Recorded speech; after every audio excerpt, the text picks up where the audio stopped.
Hi Scorpio! Welcome po sa ating channel. Ito ang inyong monthly gabay tarot reading for October 2024 for your career and money. Please be reminded kung naka-resonate kayo, comment down. Kung hindi kayo naka-resonate, ibigay niyo po sa iba kasi channel reading po ito. This is for you, Scorpio, sa inyong career and money ngayong October 2024.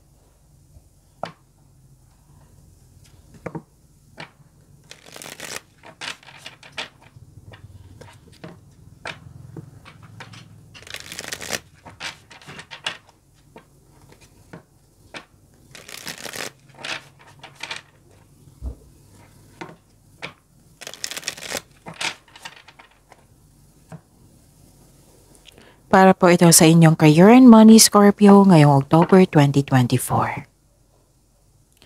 Maraming salamat po sa inyong patuloy na suporta at maraming salamat din po sa mga hindi nag-skip ng ads. Gamitin ang reading na ito bilang gabay lamang sa mga hindi pa nag-subscribe. Subscribe na po kayo at click bell notification para malaman nyo na may bago tayong video. Para sa mga gusto magpa-reading po, may lumabas dyan sa screen nyo ngayon. Panoorin nyo po at sundin ang instruction. Calling the attention sa mga suki ko dito na Scorpio. Open na po ang inyong monthly gabay tarot reading for October 2024. Pwedeng nakafocus sa career and money. May 6 months from now reading tayo at love life reading. So message me Scorpio for schedule. Maraming salamat po. Spirits Guide, mga ganap po sa career and money ni Scorpio ngayong October 2024. I need 3 cards po.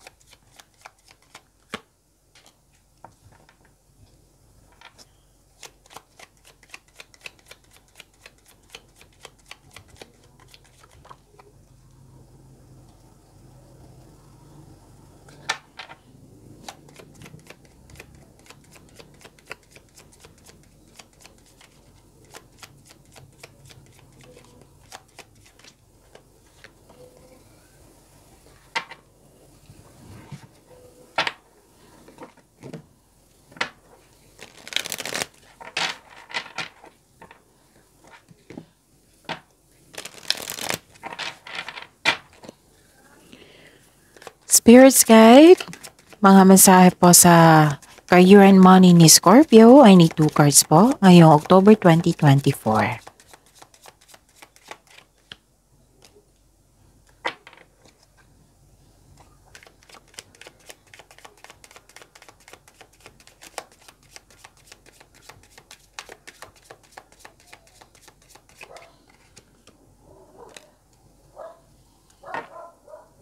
Okay. Scorpio, ngayong October 2024 for your career and money. Nakikita ko dito na may nagbigay ng tulong sa iyo. May nagbigay ng tulong sa iyo, may nagbigay ng regalo sa iyo. Pwedeng bouquet of flowers. Yes. Nakikita ko rin dito yung abundance po. Okay? Abundance, love is blooming, nakatanggap ka ng grasya, nakatanggap ka ng awards. Resulta to sa inyong mga magagandang ginagawa dyan. Yung positive outcome, may positive outcome like nakareceive kayo ng compliment, awards, rewards. Opo, andito po. Nagkaroon, claim this abundance, abundance, grace, love is blooming, recognition. So, yun. Okay, claim nyo yan, Scorpio. Ang ganda. Okay. Nakikita ko dito, parang may na-miss ka na tao or na may naisip ka sa nakaraan. Pwedeng nagkaroon kayo ng lost connection sa isang tao, hindi kayo nag-usap regarding to sa career and money nyo, ha? Nakikita ko dito, itong taong ito, mahilig manira sa'yo. Nakikita ko dito, nagkaroon ng loss of connection. It might be, nagpasya ka na mag-put ng boundaries kasi toxicity to toxic. It might be, nagkaroon ka ng loss of connection kasi nagkaroon ng argument regarding sa career and money. Okay? And wag niyong hayaan na ma-worried kayo. So instead na ma-worried kayo, ma-disappoint kayo sa taong ito, magalit kayo, instead, yan ang mangyari. I-pray nyo na lang. Isuko nyo siya kay God. So, pasensya na po sa ingay. Isuko nyo siya kay God. Mention this person's name. At isuko nyo siya kay God. Si God na bahala sa kanya. Scorpio. Kasi kahit anong gawin natin, itong taong ito, parang ayaw niya makinig or galing na niya. So, some of you, tama naman ang ginawa na mag-put boundaries, limit yourself sa taong ito. Kasi sinisiraan ka eh. So, tama yung ginawa mo na mag-put boundaries, limit yourself. And sikapin yung hindi kayo ma-stress or ma-worried sa kanya. Kasi I think adult tong taong to eh. So, alam niya kung ano yung tama at mali, right? So, hindi yan...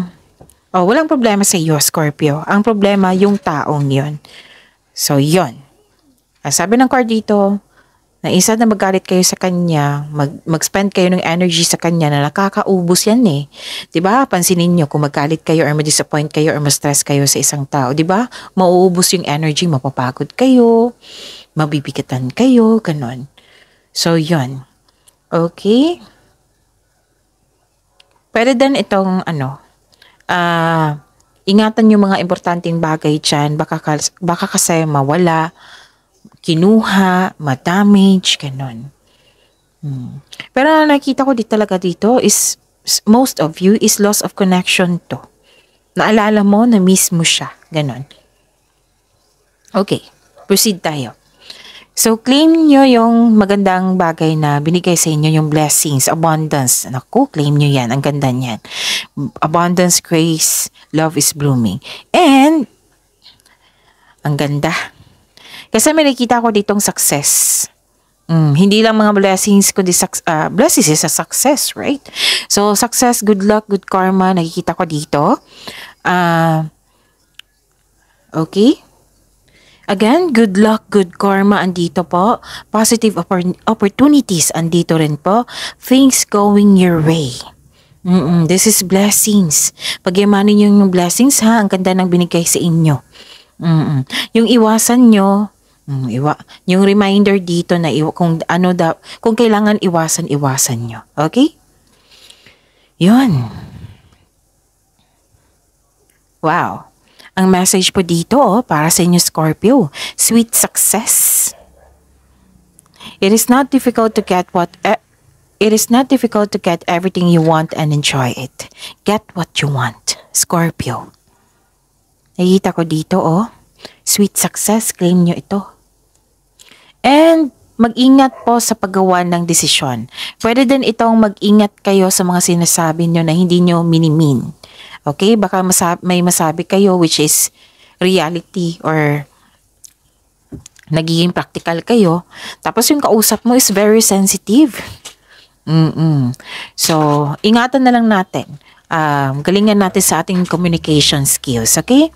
And kung gagawa kayo ng desisyon ngayon, so siguraduhin na konkretong plano yan. Para makagawa kayo ng best choices, best decision. Para siguradong sigurado. So, think before you act. Spirits guide, ano po yung energy sa career and money ni Scorpio? And the clarification of this card po.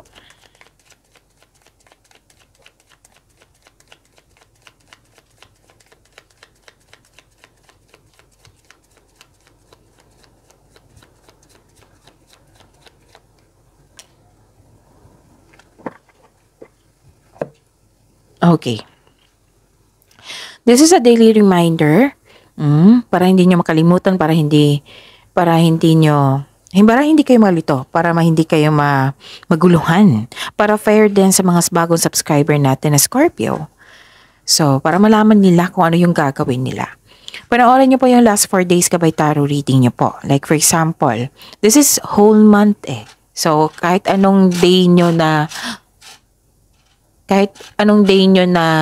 napanood. Like for example, napanood nyo ito ngayong October 5, 2024. Panoorin nyo po yung October 4, 3, 2, and 1. Kung may nakita kayo or narinig kayong repeating message, kailangan nyo po iyan bigyan ng atensyon. Kung maaari po, bigyan nyo po ng solusyon at aksyon. Again, calling the attention sa mga suki ko dito na Scorpio, open na po inyong monthly kabay tarot reading for October 2024. May 6 months from now reading tayo at love life reading po. So message me, Scorpio, for schedule. Maraming salamat to. Maraming salamat po. So what is your energy, Scorpio? Wow, this is celebration. Kasi may tagumpay. May special event din. Maaari din, di ba, yung sabi ko kanina sa inyo na may awards, recognition. Okay. May nakita ako dito may gantimpala kang matatanggap. Maaring mana ito or promotion or recognition. Yun yung sabi ko dito sa inyo kanina. Diba? Sabi ko kanina dito na maaring fame ito, na naka-receive kayo ng awards, rewards, compliment. Kasi nakikita ko dito yung magandang ginawa nyo. Magandang resulta sa mga ginagawa nyo. Yung resulta ito sa inyong sipak, sa pagiging productive sa araw-araw, Scorpio. So, nakita ko dito yung resulta. Magandang resulta. Positive outcome. 2 card na nagsabi niyan, ha? Scorpio. Yes, may promotion, recognition, maaring mana. Diba, sabi ko sa inyo, may matanggap kayong regalo. May matanggap kayong tulong. Okay? So, this is the clarification po. Nag-decide kayong magpahinga. Parang may natapos kayo na accomplish kayo ngayon. Ngayong October 2024. Tapos nagpasya kayong magpahinga. Pwedeng bakasyon po ito na posibleng out of town or sa bahay lang. Basta nag-decide kayo na magpahinga, mag-spend time kayo sa inyong sarili at sa inyong pamilya. Pwede din na may ganap na celebration dyan sa inyong career and money. Pagtatapos ng proyekto, literal na pagtatapos talaga, like graduation ba ngayon? Basta may pagtatapos dito, pwede sa proyekto, sa trabaho, na-accomplish mo, may accomplishment, yun, nag-celebrate kayo. Ano pa? Pwede din anniversary sa inyong company, sa inyong negosyo. May ganap na celebration po kasi nabuo o na kumpleto o tapos na ang proyekto. Okay, may nakita ko ditong stability talaga sa inyong career and money. And may nakita rin akong structure. Maaring may plano kayong mag-renovate or magpatayo ng bahay. Basta may nakita akong structure. Okay. Ano pa?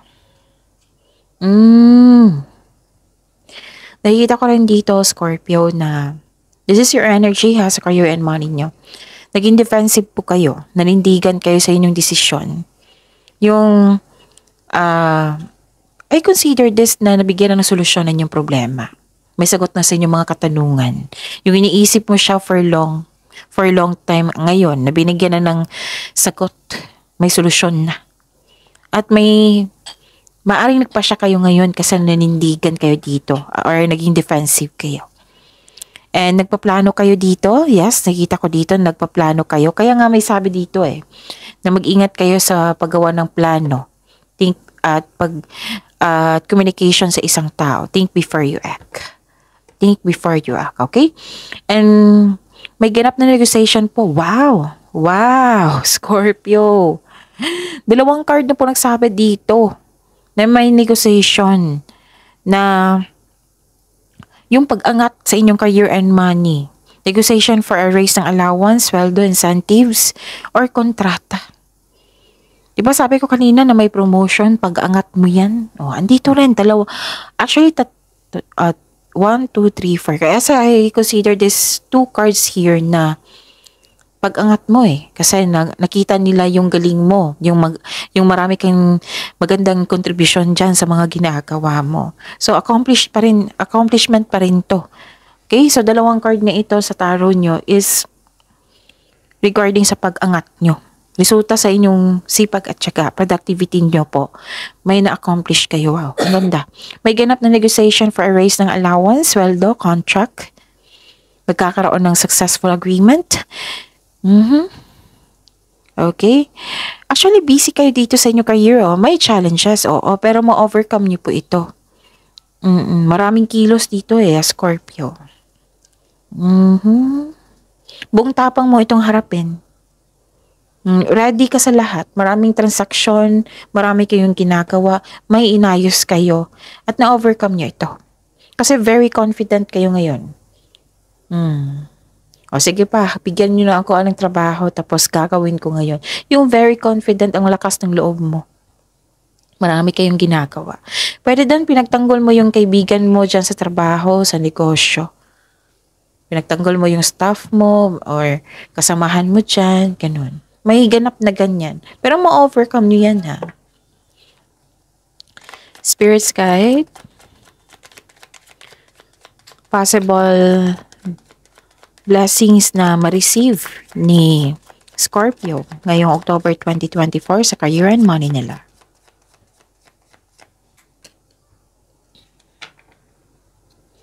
And the clarification of this card po.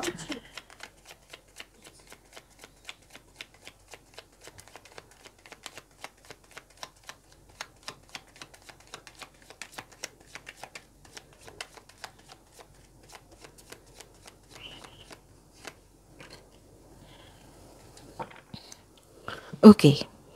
So, ano yung mga possible blessings na ma-receive nyo? Actually, may ma-receive kayo na malaking pera which is expected nyo po ito ngayong October 2024. May reminder po ang card nyo po dito na kailangan nyong mag-save ng money. Control on overspending kasi parang may damating na pera tapos nag-spend kayo.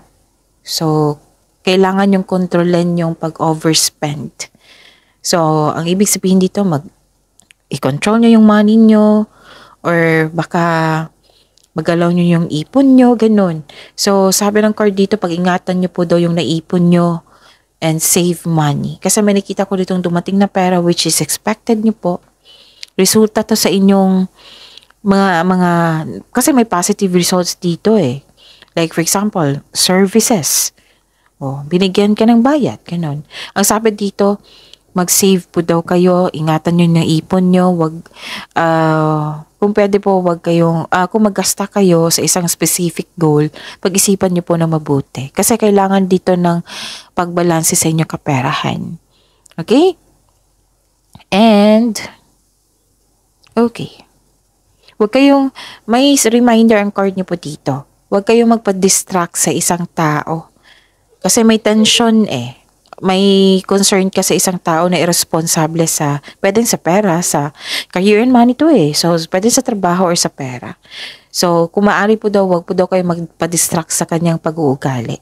Focus po daw kayo sa pag-keep ng maayos na inyong kaperahan or sa mga ginagawa mo dyan.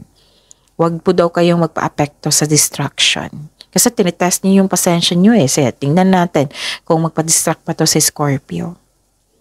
Okay? And marami kayong ginagawa. Yung sabi ko sa inyo kanina pa, na first dito, sa inyong cards, hanggang dito. Kasi nakita ko dito, sobrang daming iniisip, plano, ginagawa.